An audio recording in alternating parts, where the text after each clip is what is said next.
Mutton stock veg pulao. அதுக்கு தேவையான ingredients என்னென்னு பார்க்கலாம். Mutton stock, basmati rice, garam masala போட்டுடலாம்.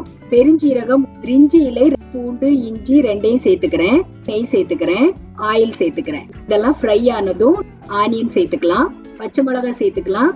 இப்ப ஆனியன் நல்லா ஃப்ரை ஆயிடுச்சு பாருங்க. கிளீன் பண்ணி கட் பண்ணி வச்சிருந்த வெஜிடபிள்ஸ் ஒன்னொன்னா சேர்த்துக்கலாம். அந்த ஆயிலே கொஞ்ச நேரம் அந்த வெஜிடபிள்ஸை நல்லா ஃப்ரை பண்ணிடலாம்.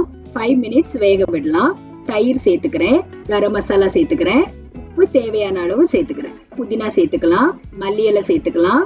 நல்லா மிக்ஸ் பண்ணி விட்டுறலாம். 2 கப் மட்டன் ஸ்டாக்கும் 3 கப் தண்ணியும் நான் சேர்த்துக்கிறேன். சேர்த்து நல்லா மிக்ஸ் பண்ணி விட்டுறலாம். இப்ப கொதிக்க ஆரம்பிச்சிருச்சு.